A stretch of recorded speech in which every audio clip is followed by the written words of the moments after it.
about that. Right. But what I want to ask all of you all together at this point, like I said, none of you were ready to make a commitment to any candidate in November. Please raise your hand right now if you're now ready to make a commitment after today. Wow. I'm just kind of surprised, Bob. We haven't rehearsed this. I'm going to make that very clear. I will attest to this. 7 of you are now ready. Scott? Yes, I'm going to vote for Kamala Harris. Andy? Yeah, Kamala Harris, yes. Donna? Yes, I'm voting for her also.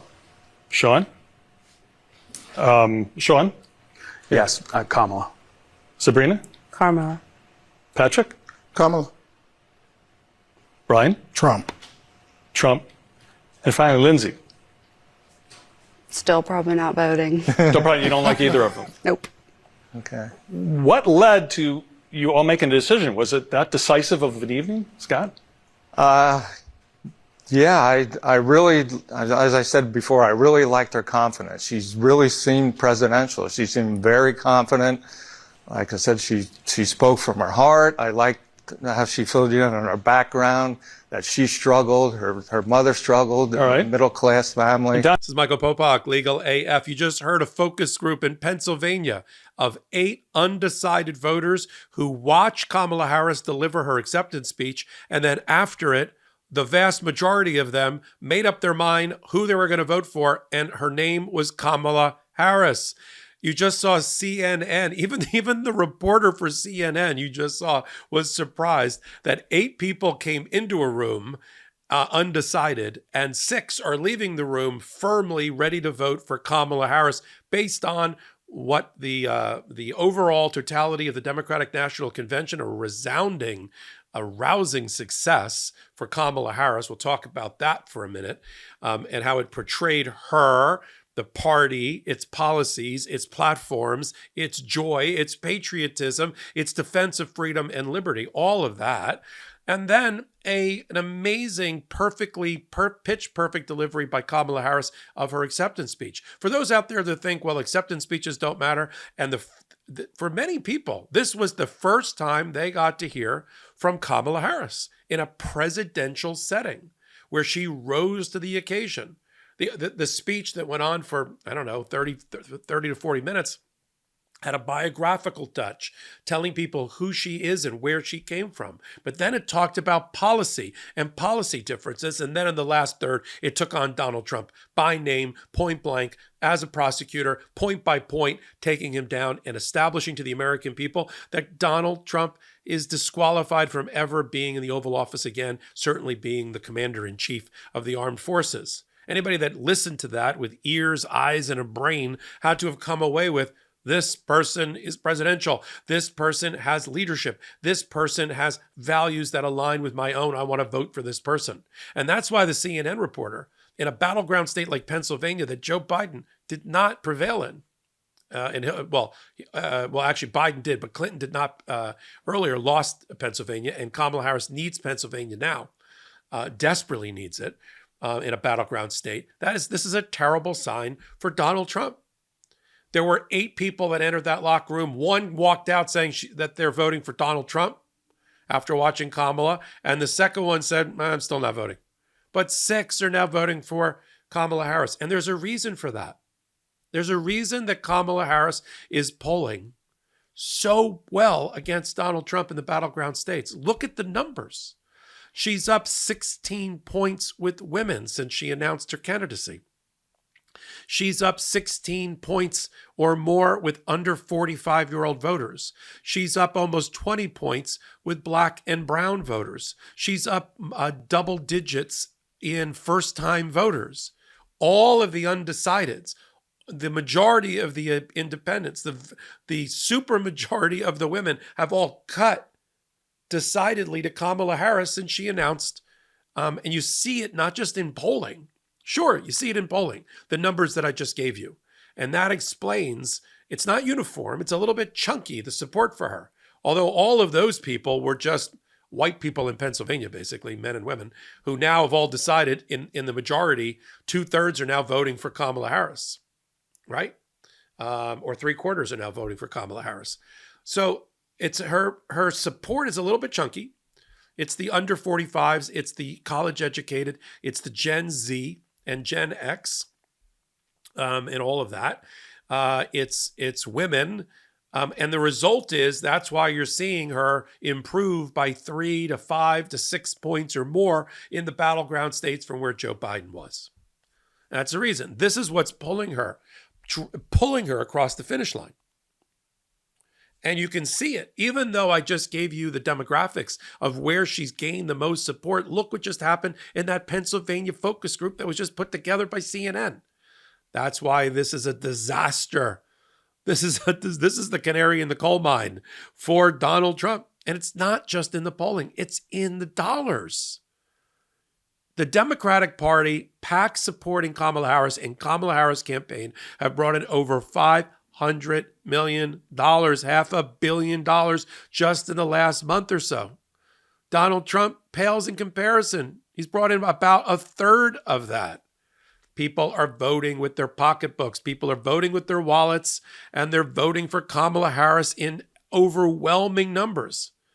Her taking over released the floodgates of donations to the Democratic Party that were being held back by people on the fence about Joe Biden continuing. There's no other way to explain it. There's this collective sigh of relief in America that they don't have to choose between Trump and the current president, that they have a third way, that they have somebody that embodies their hopes and dreams, that is an adult, that is presidential, that is dignified, that has goodness in their heart, that is campaigning on a campaign of joy, of patriotism, of fundamental adherence to the law and a protection of our Constitution, and giving honor and valor to the people, men and women and others that serve in our military, and reaching out to our NATO allies that have always been there for us and vice versa, and telling women in America that they will have somebody in the White House that will look out for them and protect their interests and fight for them. This isn't the phony fight of Butler. This is the real fight. This is the fight for the heart and soul of America, to restore women as first-class citizens in America with rights over their bodily autonomy rights, reproductive rights over themselves. This is restoring patriotism and valor for people in the military who shed blood and sweat and tears to protect our democracy. Now going to be led by the person who's been in the perfect training academy for the last 4 years to bring her leadership to the presidency, Vice President Kamala Harris. And that is the impact you're seeing on these focus groups. This does not surprise me. I've said before, the energy and the momentum for Kamala Harris and the adulation has seeped into the water supply.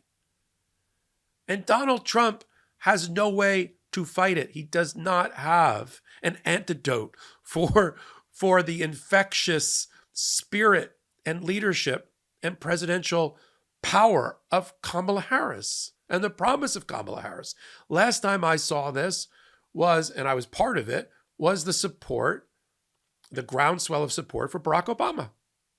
And it's almost the same because people are almost desperate for a change, for good-heartedness, for patriotism, to love thy neighbor again, not to be at each other's throats. The only way that Donald Trump and MAGA can win is to scare the crap out of people, to put the boogeyman under their bed, to put each other and other Americans at each other's throats, to make this us against them, to make them the other, the foreigner, somebody to be scared of.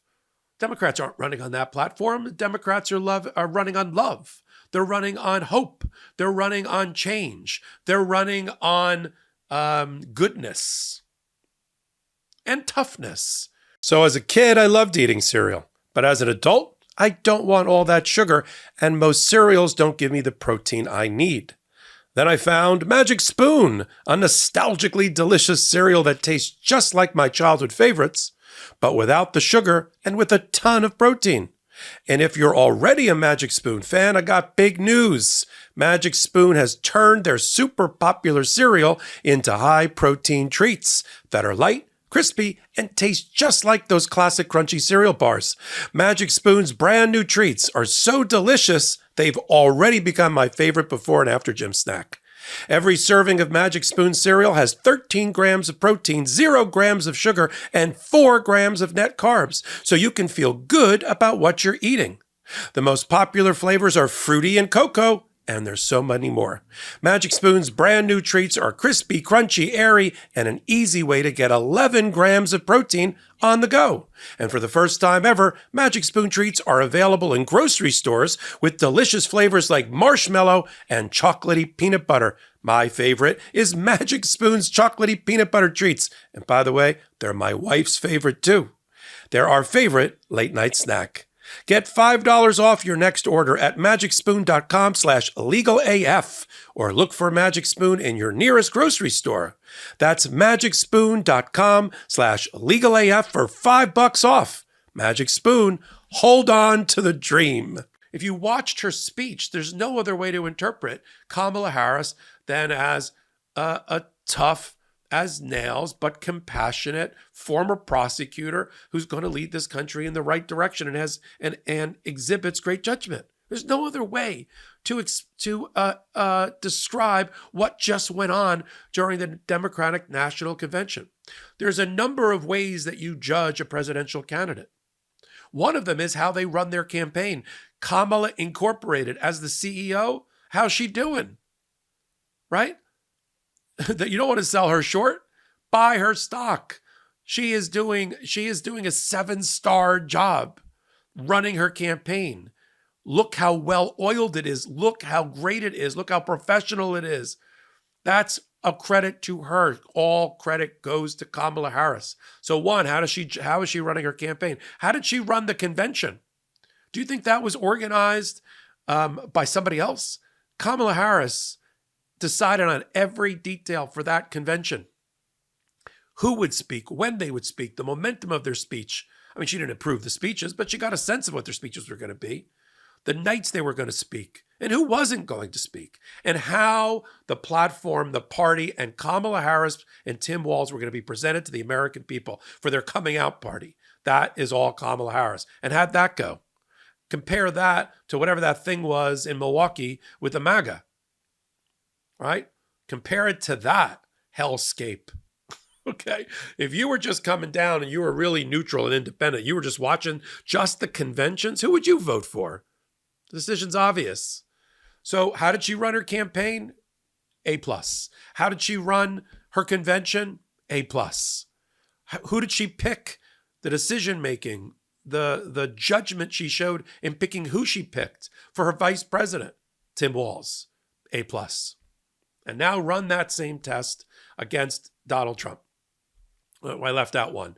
Her body of work as only for the American people, only for the people, Kamala Harris for the people, since she was a prosecutor, a line prosecutor in San Francisco, then attorney general, then vice president of the United States. She never worked in a private law firm. She never made money. She didn't come from money. She's always represented, as she said in her speech, the people. That's where she comes from. And from that law and order background, with a mother who she praised, a late mother who told her, don't tell me how people are defining you. Tell me how you define yourself. What are you going to do about it? Don't complain about it. I've heard your complaint. What are you going to do about it? Her mother would tell her. And how are you going to change the world? And that's what Kamala Harris is going to do. I don't want to hear any of this stupid locker room talk about whoever she had a relationship with when she was a young prosecutor. Do people think that's how she's going to become president of the United States? Because she had some sort of rapport with Willie Brown? 99.9% of America doesn't even know who Willie Brown is.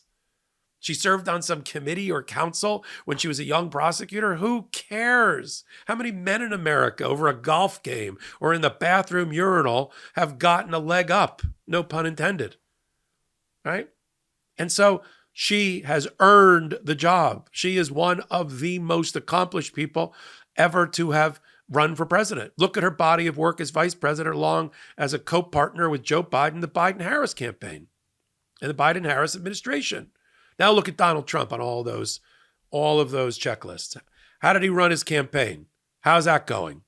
Terrible. Undisciplined, undignified, disgusting, immoral.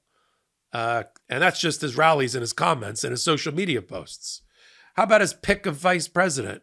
How's that going for him? Terrible. That's an F. Campaign, an F. Right?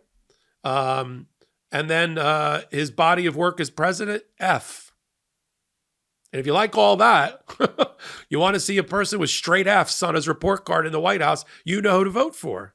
That's why the focus group in Pennsylvania is so important, because it shows you that people were and are on the fence, but that they listened to the closing argument that this candidate, Kamala Harris, is making to the American people with open-mindedness, and they're going to vote for her in overwhelming numbers, leading to the Democratic blue crush. I don't want a blue wave. I want a blue crush. I want the outcome in each battleground state to be so overwhelmingly decisive for Kamala Harris and Tim Walz that it lays to waste any arguments by MAGA that there was fraud in the election, that there was illegal people voting, dead people voting, outcome determinative fraud in the election.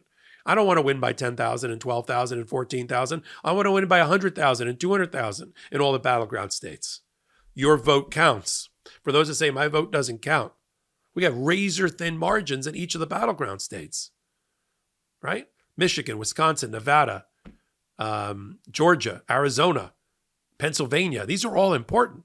And if they're not only important for Kamala Harris, they're important for the coattails of Kamala Harris and making them as long as possible to sweep in other Democrats and to save Senate seats and turn Senate seats. You can't reshape the judiciary and the Supreme Court without the Senate.